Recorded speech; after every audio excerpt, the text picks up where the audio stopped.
Visi mēs esam pudeles un kārpiņas, burkas un afišu stābi. Visus mūs aplīmē un aplīmēs sabiedriska paradumība.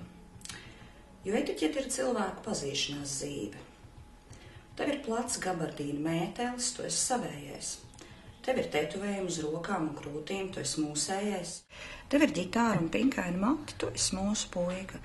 Tu esi džentelmenis, tu esi nelga, tu esi snobs un tu esi pilsonis. Citus pazīst pēc importām ģērbu gabaliem, pasaules modes, saules brillēm, cepurēm, kamzoļiem un bikšturiem. Citiem ir nekur nedabūjams dārgas, zvērātas cepures.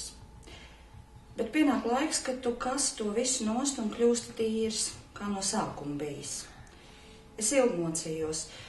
Es biju pieņēmis no jums etiķeti. Es biju ilgi bijis pacietīgs, es biju ilgi sēdējis pie viena galda ar jums un baidījies pakustēties. Es biju baidījies, vai mana kaklusēt nav kādam likusies šķība. Es biju baidījies, vai mana elkonis nav ielikts jūsu salātos.